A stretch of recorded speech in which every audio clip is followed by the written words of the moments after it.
Cannabis Common Sense, the show that tells the truth about marijuana and the politics behind its prohibition. Hello and welcome to another exciting edition of Cannabis Common Sense. We have a great show for you tonight. Mr. John Cornett is standing by in the wings, ready to play some brand new music, open up the show. Mr. Casper Leach, our joint host, is right here, ready to go. And we have some hemp news for you. A lot of interesting stories this week. We'll be taking your phone calls. If you have a question, comment about ending adult marijuana prohibition, restoring industrial hemp, or helping medical marijuana patients, call us at 503-288-4442. But otherwise, we are going to bring on our infamous dancing Cannabis Leaves. I feel the force.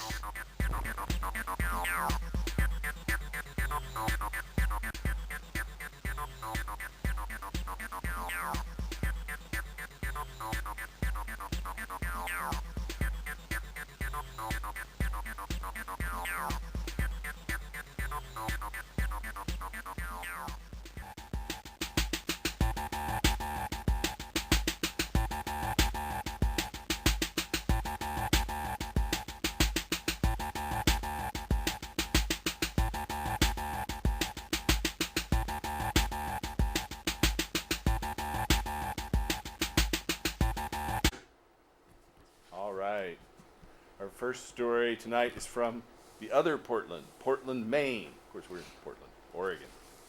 You don't know that. A new ordinance removing all penalties for marijuana possession took effect today in Portland, Maine. And nervous city officials are trying to head off the kind of celebration that took place on election night last month. Several cannabis advocates celebrated the lopsided victory in November by smoking a foot-long joint outside a downtown bar, reports Randy Billings at the Portland Press-Herald. Microphone. You guys will hear me better that way. Okay. They smoked a foot-long joint in Portland, Maine. According to Portland, Maine City Councilor David Marshall, a member of the Portland Green Independent Committee, which led the legalization drive, he said, quote, "The ordinance clearly says you can't do it in public.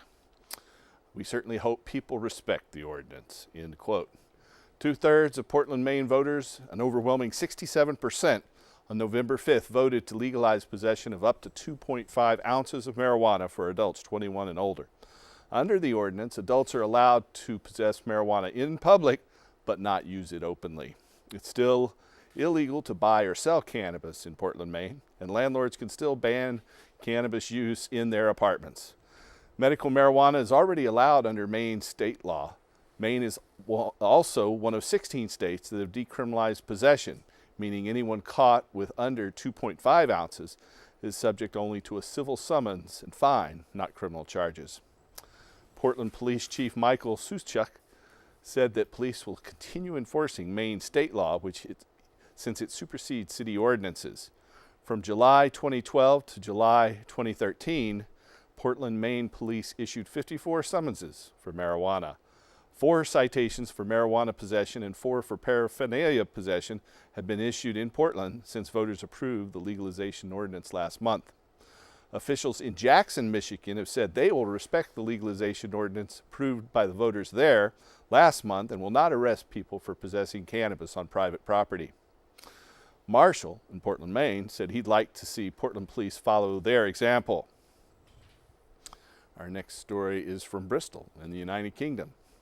Cannabis policy should be built on evidence of what will minimize the potential harms and maximize the potential benefits associated with the use of the drug, according to a new book, How to Regulate Cannabis, a Practical Guide, published by the British think tank Transform. The 248-page book offers market alternatives to cannabis prohibition with the aim of improving public health, reducing drug-related crime, and protecting human rights, providing good value for money. The book addresses such issues as cannabis taxation, packaging, retail operations, price controls, and other aspects of regulatory policy. According to the book's authors, they said, quote, "This book guides policymakers and reform advocates through the key practical challenges in developing and implementing effective systems of legal regulation. This book arrives in a world where multiple jurisdictions are already debating, developing, or actually implementing models of legal cannabis regulation, end quote. An executive summary of the guidebook is available online at tdpf.org.uk. That's tdpf.org.uk.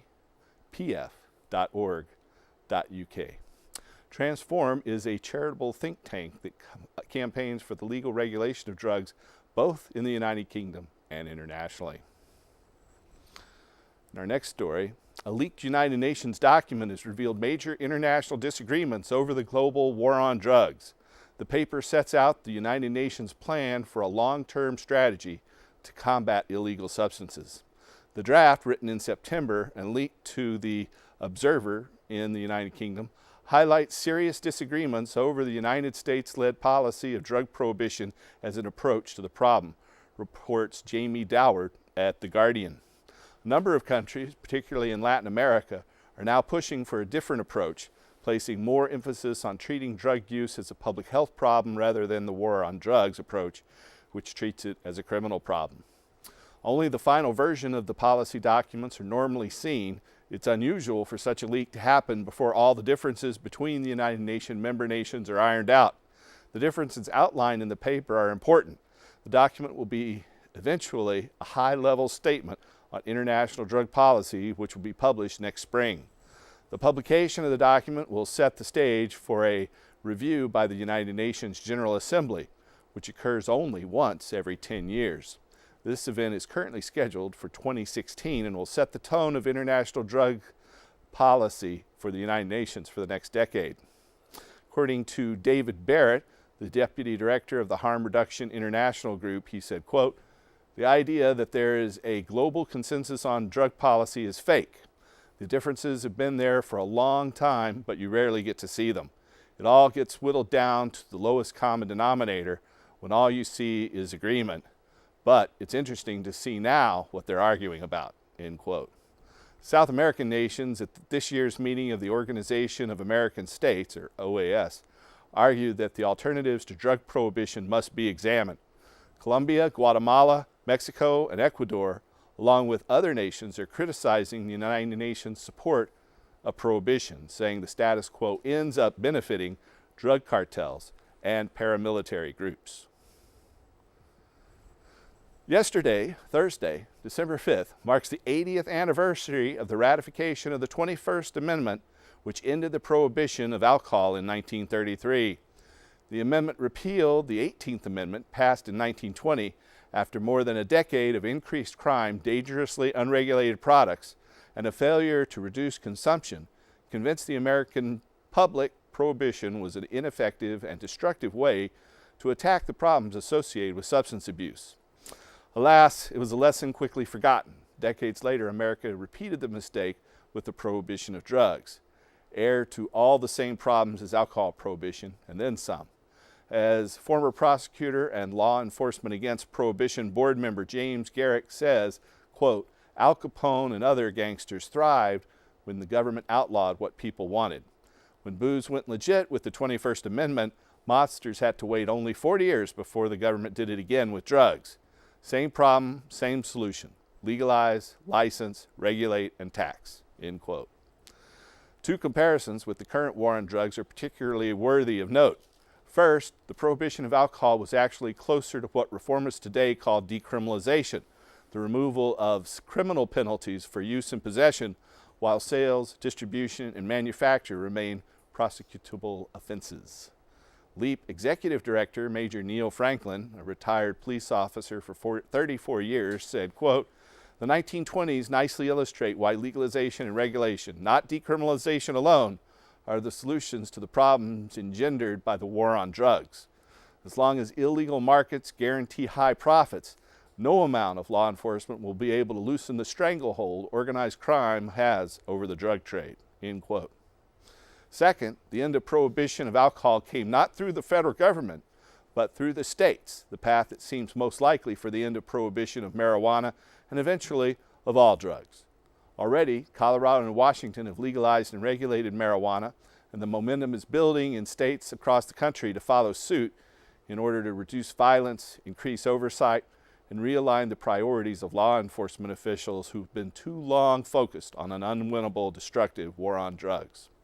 When we finally came to our senses and repealed the prohibition of alcohol 80 years ago, homicides went down appreciably nationwide. We'll realize the same phenomenon when we finally repeal drug prohibition. One of the consequences of drug prohibition is that federal prosecutors routinely threaten extraordinarily severe prison sentences to coerce drug defendants into waiving their right to trial and pleading guilty, Human Rights Watch said in a report released yesterday. In the rare cases in which defendants insist on going to trial, prosecutors make good on their threats. Federal drug offenders convicted after trial receive sentences on average 3 times as long as those who accept a plea bargain, according to new statistics developed by Human Rights Watch. The 126-page report, An Offer That You Can't Refuse, How U.S. Federal Prosecutors Force Drug Defendants to Plead Guilty, details how prosecutors throughout the United States extract guilty pleas from federal drug defendants by charging or threatening to charge them with offenses carrying harsh mandatory minimum sentences and by seeking additional mandatory increases to those sentences. Prosecutors offer defendants a much lower sentence in exchange for pleading guilty. Since drug defendants rarely prevail at trial, it's not surprising that 97% of them decide to plead guilty. Jamie Fellner, a senior program advisor to the U.S. program at Human Rights Watch and author of this report, said, quote, "Prosecutors give drug defendants a so-called choice in the most egregious cases to plead guilty to 10 years or risk life without parole by going to trial. Prosecutors make offers few drug defendants can refuse. This is coercion, pure and simple," end quote. In the 1980s, when Congress enacted mandatory minimum sentencing statutes, lawmakers intended 10-year minimum sentences for drug kingpins and 5 years for mid-level traffickers. But because the laws key the sentence to the weight and type of drug and not the specific role of the offender, prosecutors can levy the same charges with the same mandatory minimum sentences against a courier who delivers a package of drugs and the head of the drug organization to whom the drugs are delivered. Nearly half, or 48%, of the federal drug defendants have low-level functions, such as a street-level dealer or courier, and half to 3/4 of them are convicted of offenses carrying mandatory minimum sentences.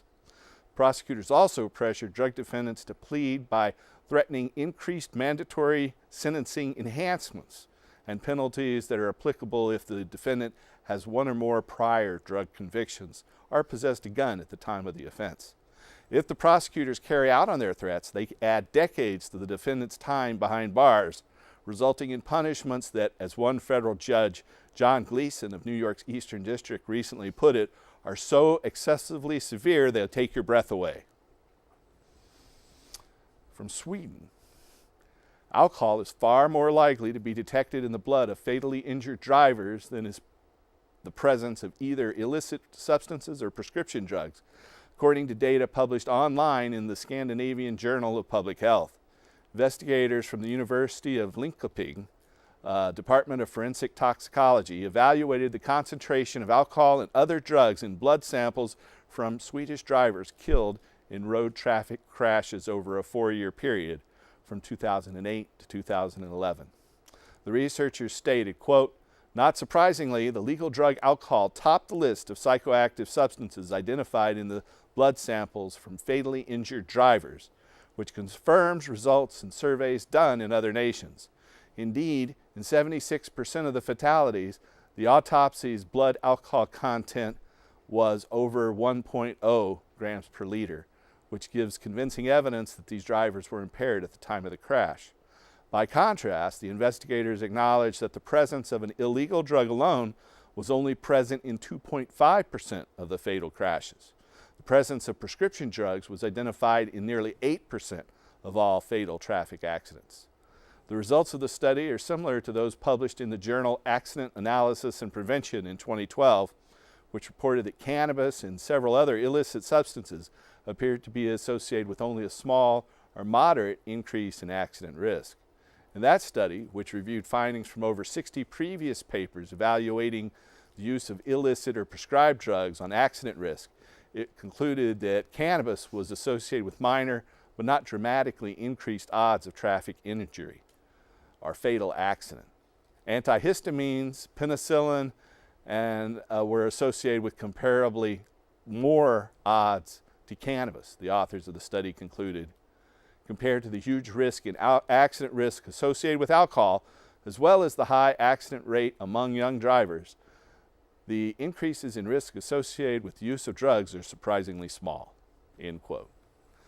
So that is the end of our hemp news segment tonight. We're going to jump over. Mr. John Cornett's ready to go. How are you tonight, John? You've written a new tune for our audience? Well, yeah, I'm going to do that one at the end. I decided I'm going to do this Christmas song because Casper wants to hear Christmas music. And Okay. I do too, and I think season. I think America does. The world does. Nothing like holiday music for the season. You know, we love God around here, yes. And so far you've played nothing like holiday music I for know. the season. So here we go.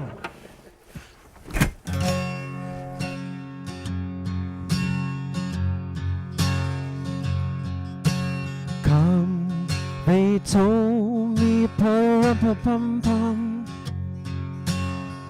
a newborn king to see, pa-rum-pa-pum-pum. Our finest gifts we bring, pa-rum-pa-pum-pum, to lay before the king, pa-rum-pa-pum-pum, rum-pa-pum-pum, rum-pa-pum-pum.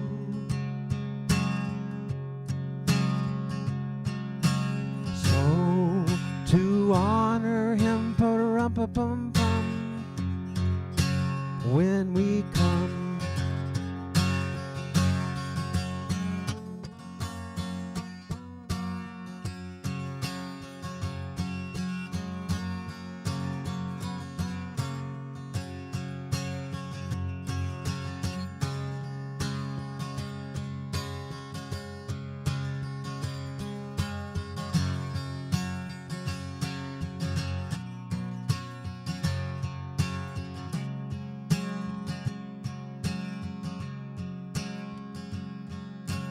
Little baby, pa-rum-pa-pum-pum,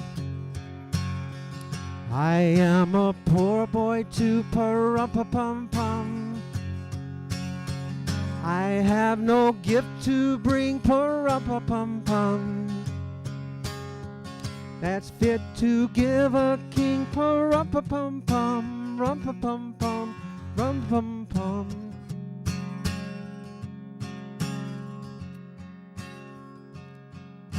Shall I play for you, pa-rum-pa-pum-pum, me and my drum? Mary nodded, pa-rum-pa-pum-pum, the ox and lamb kept time, pa-rum-pa-pum-pum.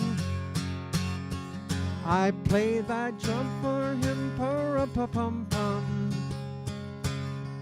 And then he smiled at me, pa-rum-pa-pum-pum, rum-pa-pum-pum, rum-pa-pum-pum.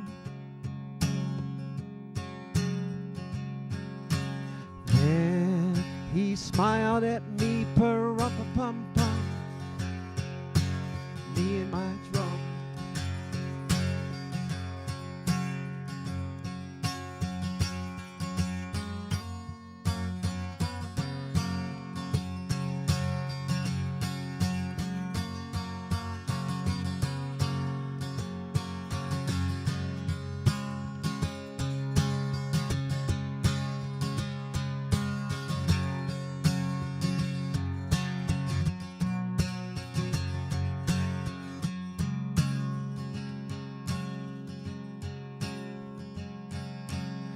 Then he smiled at me, pa-rum-pa-pum-pum, me and my drum.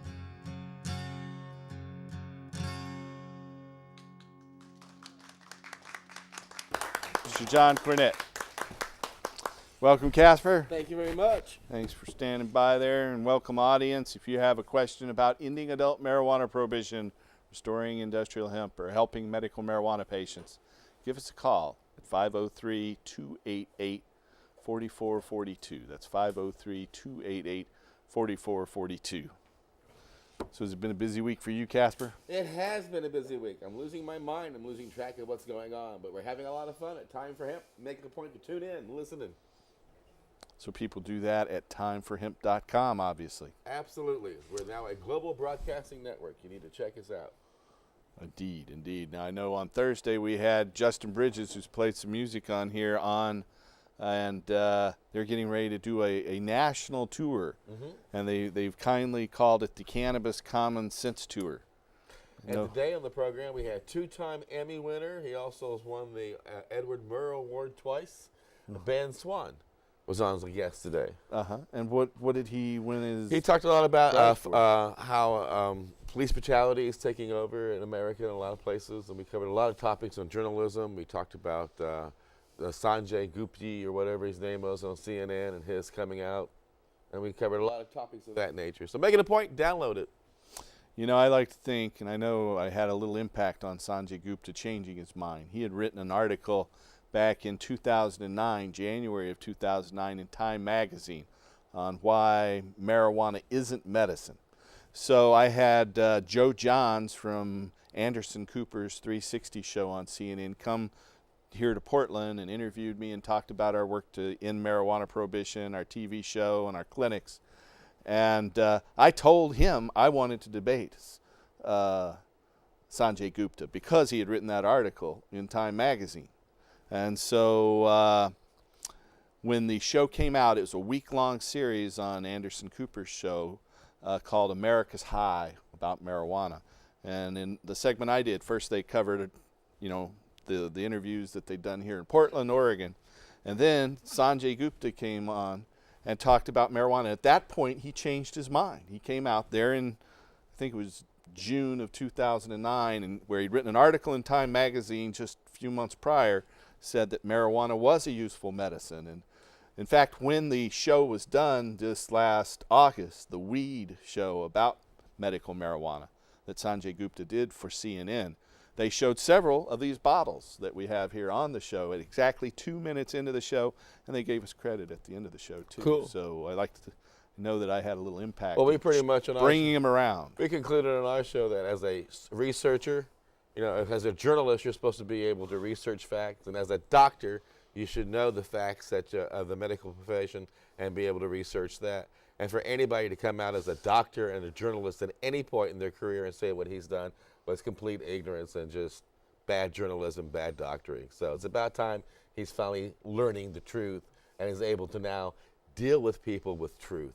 So it's nice to see that he's learned how to research, and maybe he will become an effective practitioner in the future. I know President Obama, when he first came into office, offered Gupta Surgeon General. He could have been the United States Surgeon General, but that doesn't pay very well. No, I'm sure his neurosurgeon practice and his work at CNN pay a great deal more than that. We take audience member questions, and we have a studio audience member who has a question or statement here right now. And so if you'd like to come down and join our audience, we're here just about every Friday night, 45 times a year at the Portland Community Media Studios. We will not be here the last week of the year. I think it's the 27th, or probably the following week, but we'll be back in early January. But we have a studio audience member who has a question or comment. Go right ahead, LK. Hey, Paul. I just want to say thanks to you guys for the radio show on the tour that we're doing. We started the website yesterday, and we got 2,400 likes in one day. I saw that it had started. I think it was Justin who invited me to go on and like it, and I posted it on our Facebook CRRH webpage, which has 330,000 followers. And I noticed the numbers started going way up after that. It was just amazing. So if you see this, it was up to 2,400 earlier this morning. It's probably more than that now. More than that now, because it's going crazy.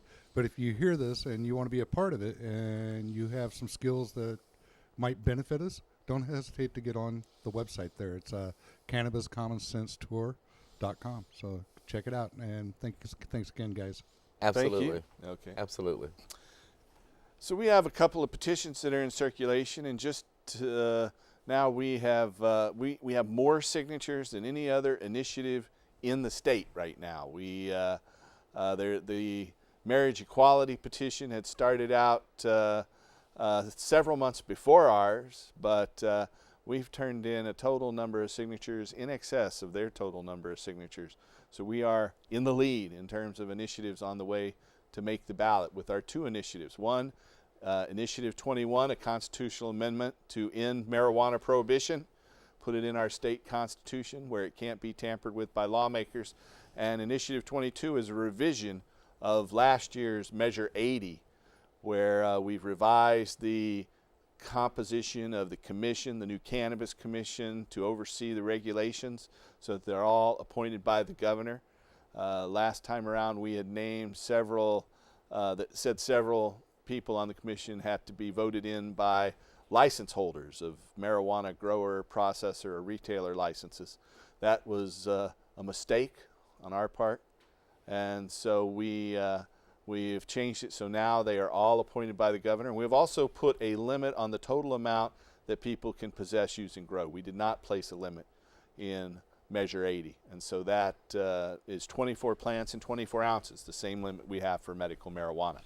So those initiatives are out there right now. If you'd like to get a copy of the petition, you can go to our website and print it out there at crrh.org, or go through our web portal at hemp.org.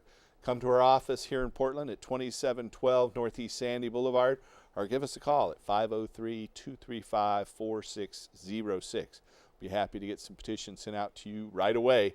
And so if you can help us. Also, you know, there is a state tax credit. So if you are a state taxpayer, you can get a $100 greater refund or a smaller bill due. It's $50 per person or $100 for married couples filing jointly.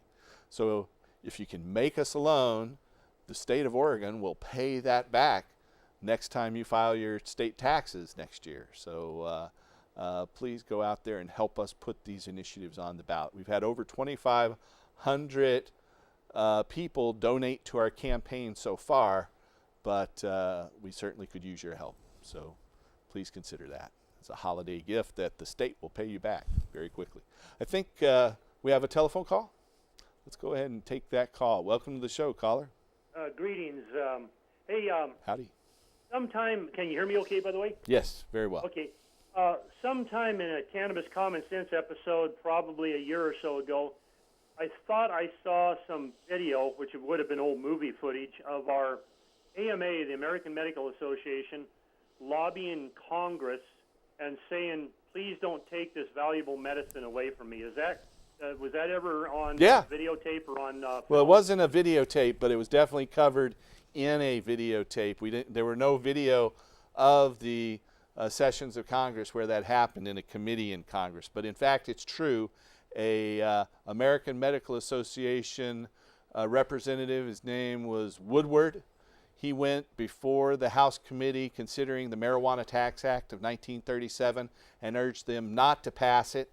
And he testified before the House committee that marijuana was a useful medicine, as these bottles clearly demonstrate, and that they shouldn't restrict the doctors' access to that.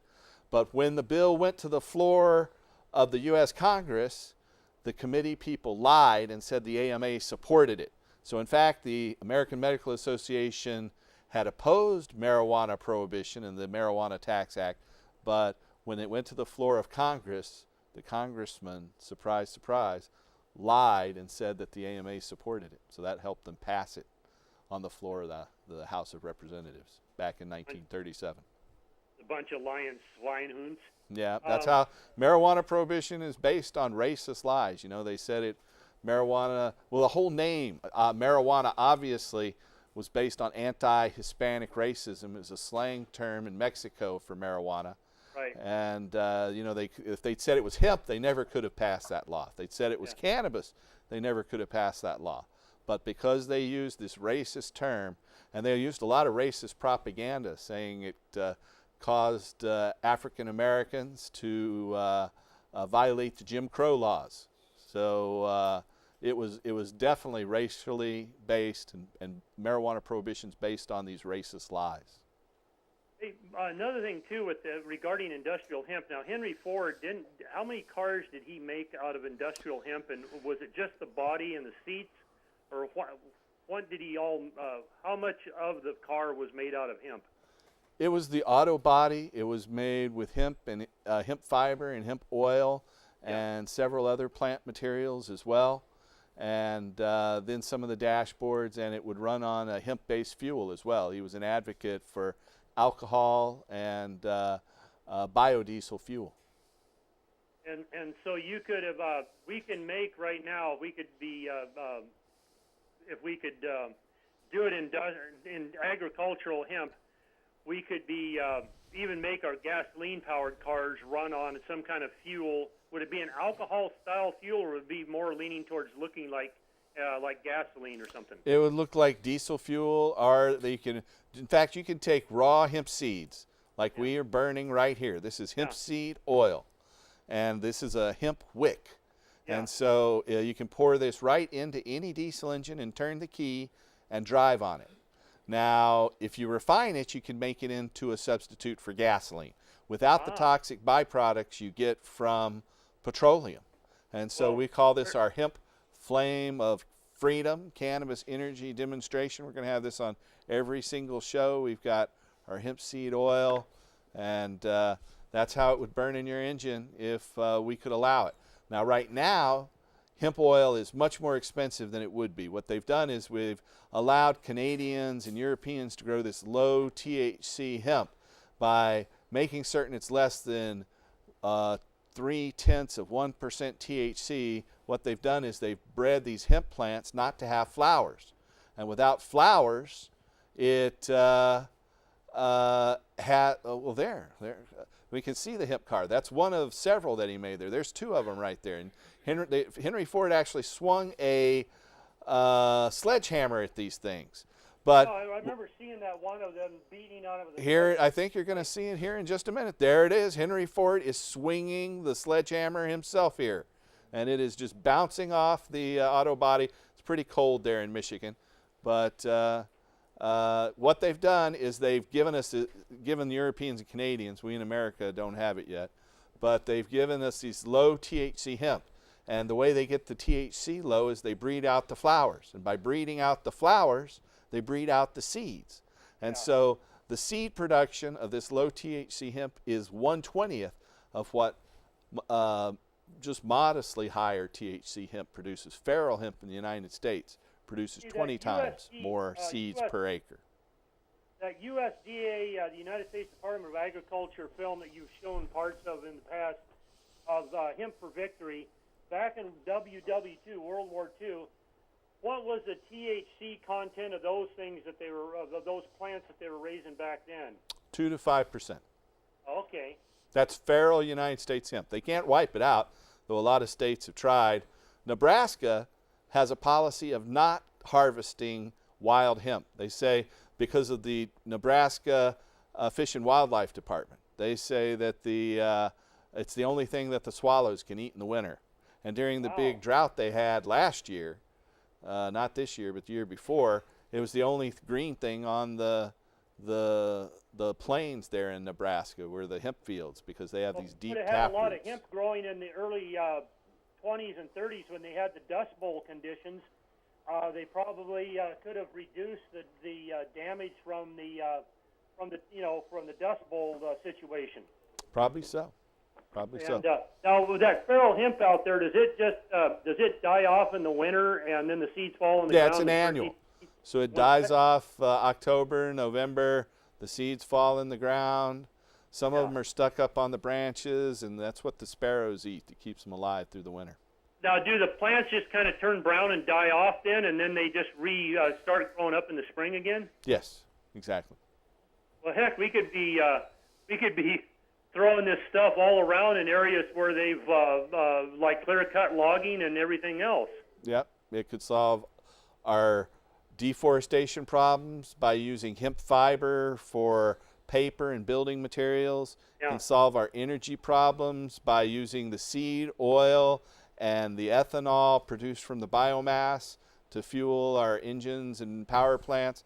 And it can solve world hunger with the seed production. It produces more protein per acre than any other plant on the planet.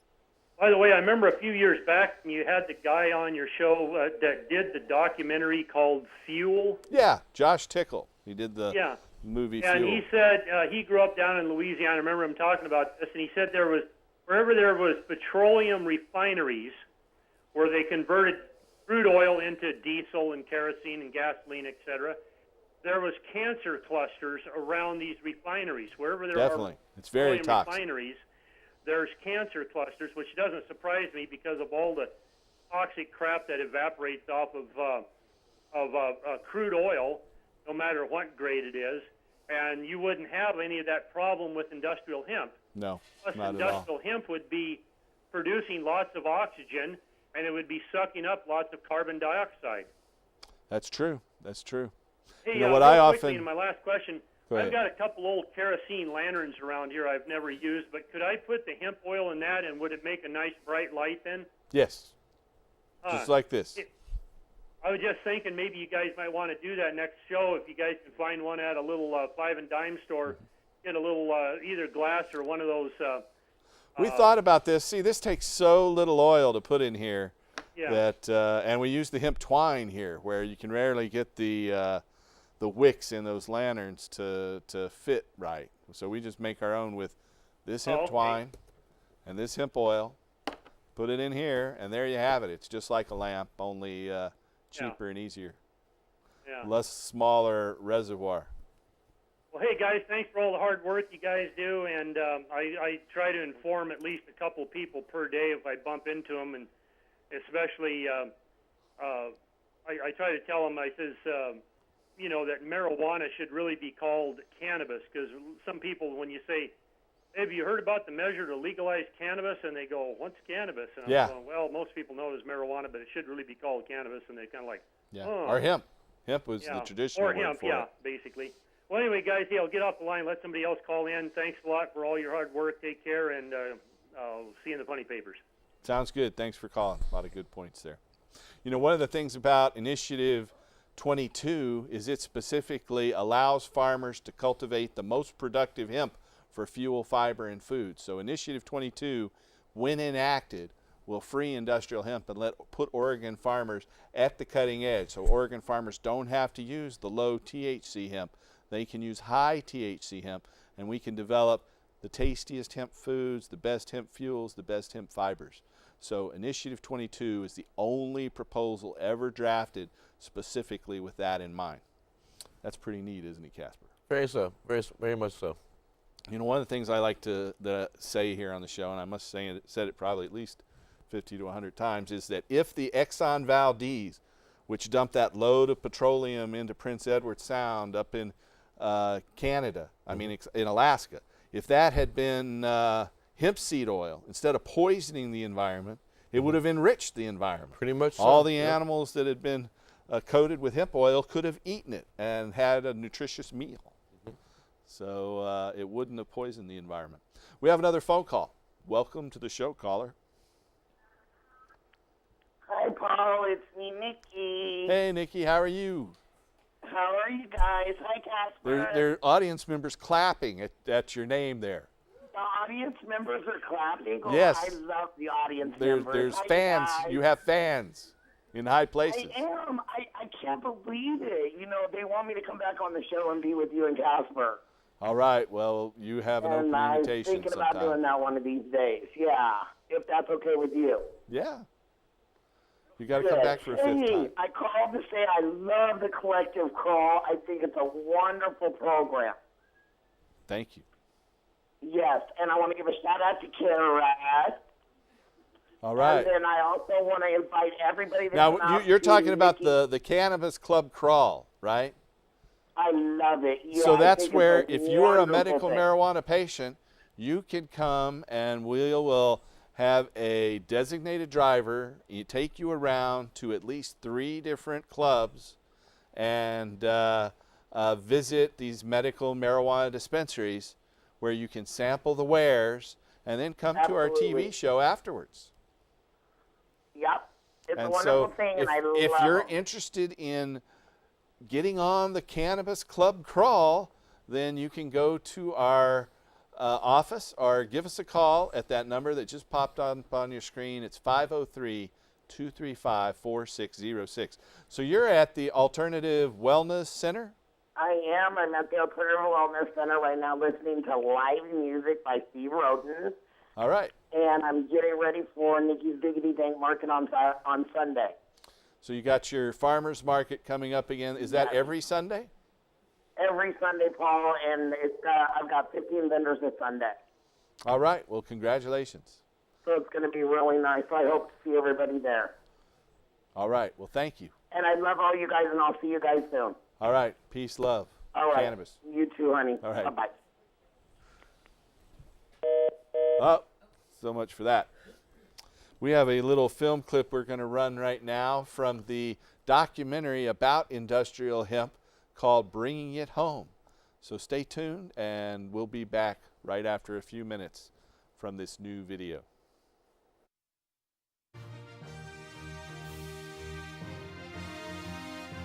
How do we help recover tobacco farmers? How do we help recover cotton farmers? How do we move away from this dependency on synthetic fertilizers? How do we move away from the dependency on synthetic pesticides? So it's nice to see a farmer having fun and engaged and want to talk and try to experiment, and this is cool, and we're talking about it over coffee. This is what it's about. It's about bringing that passion into everybody.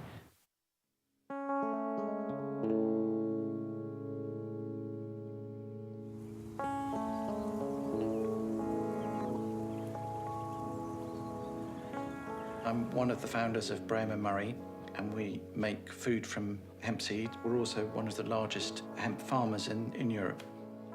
We were looking for some sustainable farming options. Hemp, on paper, came out as there were growing markets for it in a world where people were more aware of the environment and more aware of the choices they made about the things they buy. We felt hemp had a big role to play in that. There's 16 different varieties in the European Union that are approved for growing. They all have completely different qualities, maturity times, benefits and disadvantages. We use about 3 of them for food, and that's governed by taste.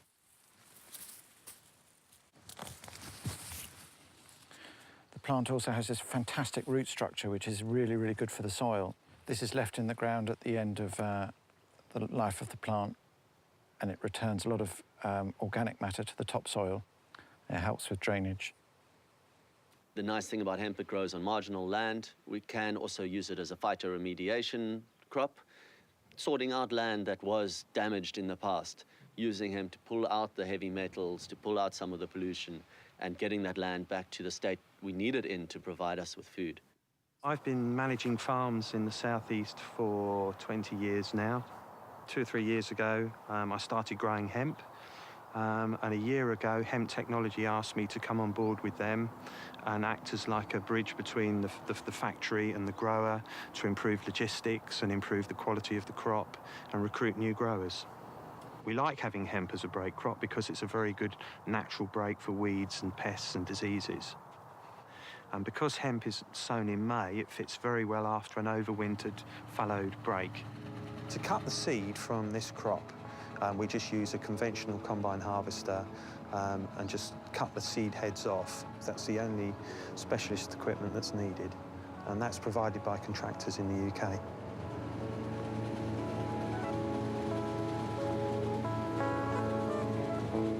If the crop's for fibre, there'll be no pesticides used at all.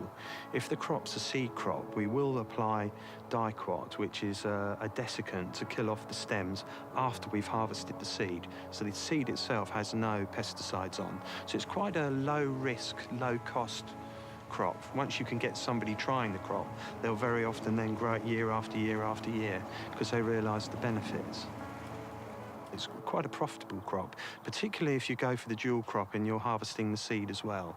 A margin on this field of somewhere in the region of £200 an acre, £500 a hectare. For the fibre crop, if you then take the seed crop on top, which adds another £300 an acre, you're getting up towards £800.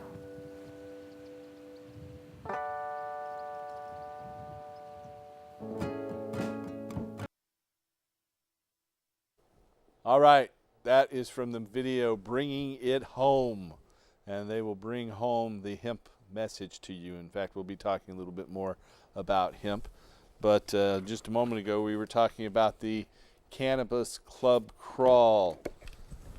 There is a little bit of information about it. You can find out more.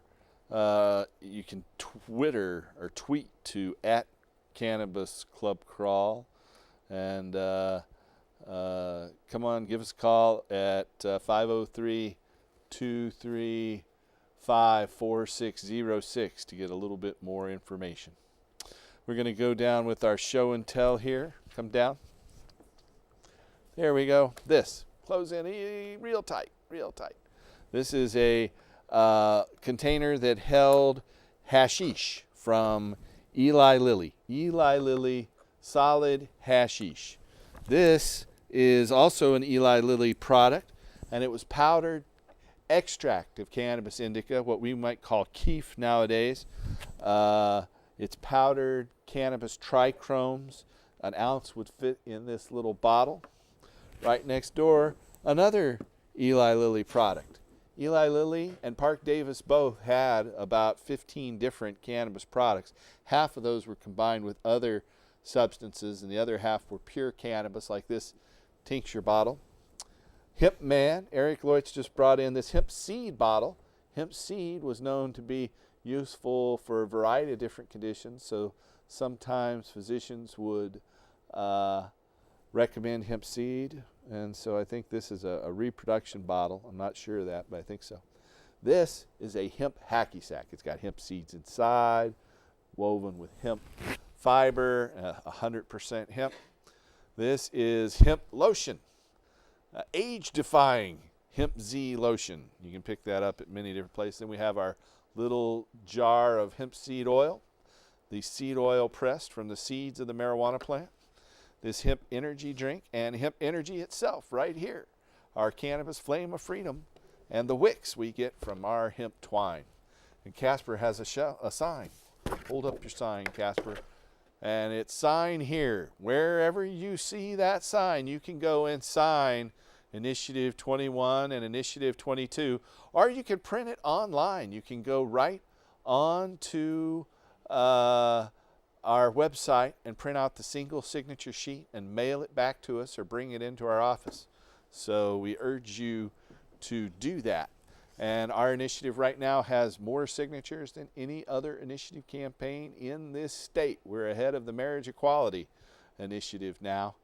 And so we've gathered going on about almost 40,000 signatures. We're on about 40,000 signatures.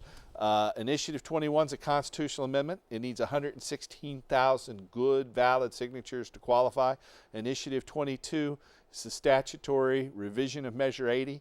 It needs 87,000 valid registered Oregon voter signatures by next July 6th to qualify, but we hope to turn these things in sometime before the end of winter. But stick with us and help us put these things on the ballot. So Casper, you're exhausted. You're working around the clock with your, put down your sign. There's Casper. You're working around the clock on your Time for Hemp Network shows. I am. So you've got people in South America and Europe and all across the United States. Andre Herman, who's been a guest on this show, it does a hemp show on your Time for Hemp Network. How many different hosts do you have now? How many shows? I got about 25 hosts, 30 shows. 25 hosts, and you do a show, but you do do 5 shows. I do 3 or 4 shows. I do the Time for Hemp music show and classic, and then we got my live show. Your live show though is 5 a week, right? 5 a week. So each week you do one music show? Yeah, on Saturdays afternoons. Now I'm starting to get that scheduled in, and then we got a new. And so DJ. that's all on iHeartRadio, Yes. and what's the other? iTunes and Tumblr and SoundCloud and I can't think of all the list of them. We are just everywhere. Okay. And that's so great. But so, you're getting exhausted. You're telling me you're going around the clock and getting 2 hours of sleep here, there, an hour and a everywhere. half there. Right. So that's why you're not your usual verbose. We need more donations, and we need to grow as a team. And we need a good ad sales person. You know, if Advertising. you were out there and you're interested in making money and helping the cause, you could come and help sell ads. So I know we need to talk to people about that. We need to make that happen so Yeah. we can get some more people staffed on, so I'm not working around the clock, because we got to get this board operation done so people's music's on right, the cues are on right, and everybody gets Or their if you want to guest buy on an right. ad, that would And, be a good thing. So if I'm not actually on the mic, I'm somewhere in the broadcast. I'm behind I the know you're scenes. getting some of the local dispensaries to buy some ads. We got two local dispensaries. We had a third one who just fell out of the way, so we got room for one more dispensary on our. It was kind of like a deal. We'd only bring on I bet three you got more dispensaries. room than. Oh, why only 3? That was how Nikki arranged it when we did our ad sales. That I we'd only see. bring on 3 dispensaries out of Portland. That way, these 3 came on. Otherwise, they really couldn't afford to come on. It wasn't worth their while. I see. Because we're an internationally broadcast company, and You know, we're down to just about 7 minutes left. We should take this phone call. Welcome to the show, caller. Well, thanks for having me, Paul. This is Mike Krawitz on the line. Hey, Mike, how are you doing? You I'm doing great, you do yeah. one of the shows on the Time for Hemp radio network. I just finished listening to Debbie Goldsberry's show that she does with DJ Relief, the Marijuana Hits radio show, and I loved it. It's just a great show. I think it's just fantastic. And we're All right. broadcasting on there now, you and I. Yeah, we're but it's audio only there, but you Right. can see the video at Ustream. So what's up with you, Michael? Well, I actually had a question. I think you and I, you know, we actually somehow or another, without bidding against each other very much, we actually buy together separately on eBay often some of these. Did you bid on artifacts. some of these things? And- These 2 first items I showed were here. Hemp Man had shown me that they were up online, so I bid and got those there. Maybe we should coordinate so we're not. Yeah, well, somehow or another, the universe seems to coordinate us, so I wouldn't worry too much about it. Okay. But I wondered, you have an Eli Lilly bottle. I'm wondering if it's the one that has the writing on it, hold till after the marijuana, because the Marijuana Tax Act date written on it. No, I don't think that's written on these. Okay, because I think you and I think, split a set of those bottles. I just found it fascinating that the pharmacist must have had that on the shelf right at the time of the Tax Act and put Yeah. hold. Oh, new you know, law I do and have wrote the one. date. I do have one like that somewhere. It's not one of these, but yeah, I do have one that says that on there.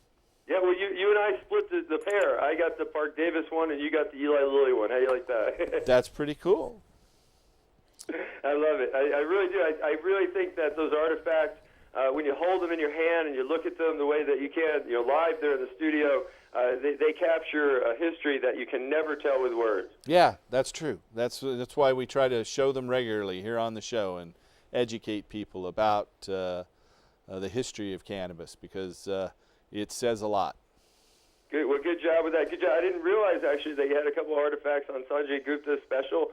Congratulations. Oh yeah, on that 2 minutes little, into the show, victory he as well. shows exactly 2 minutes into the weed show, you'll see about 10 of our bottles. They contacted me and asked for pictures, so we gave them some HD photos that they ran. That's fantastic. Fantastic. We're just beginning the setup now to try to have a museum display and a little bit of a museum kind of conference meeting at the United Nations meetings in Vienna, Austria, coming up All in right. March.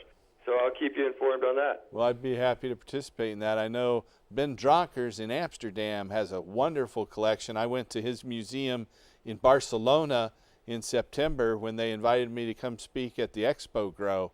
They flew my wife and I over there, and both of us went to Spain and France for the first time. But when in Barcelona, we went to this fantastic museum in a palatial building right on the waterfront in the old town in Barcelona. I highly recommend you go to the the Hashish and Marijuana Museum in Barcelona. You highly recommend Absolutely, yep. Yeah, and you'd want to be Ben high. Drunkers is one of my personal heroes, and actually, you pegged it. That's exactly who's sponsoring this meeting at the United Nations.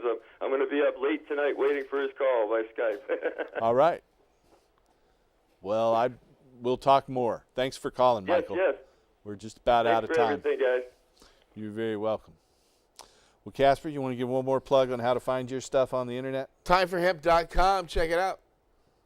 You want information about our petition drive, or if you're looking for help finding a doctor who can help you get a medical marijuana permit, we're just about to open in Maine, by February, maybe in January. We'll be seeing patients out in Hawaii next week. So we're from one corner of the country to the other. If you need help finding a doctor, we have over a dozen doctors ready to help you get legal all across the country. Call us at that number, 1-800-723-0188.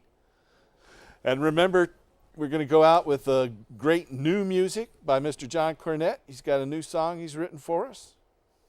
And tune in next week and help us restore hemp. Hooah!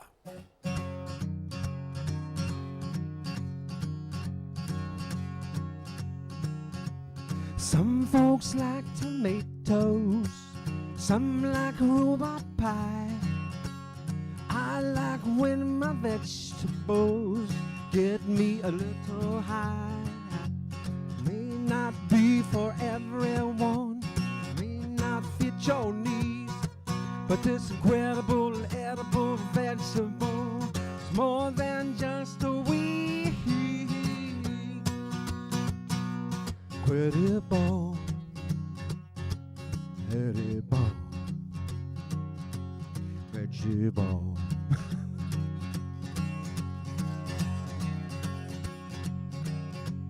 Once upon a time, not so long ago, rhythm and blues had a baby, and they called her rock and roll. She was dancing in the city, Philadelphia, PA, down the Mississippi to the San Francisco Bay. When the blues became rock and roll.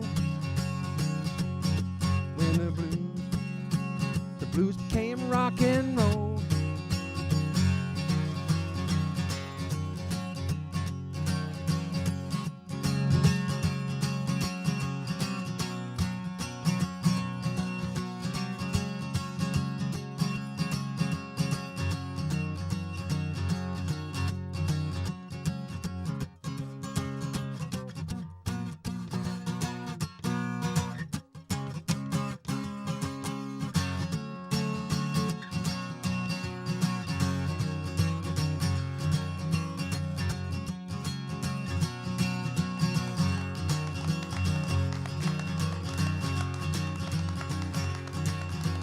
Once upon a time, not so long ago,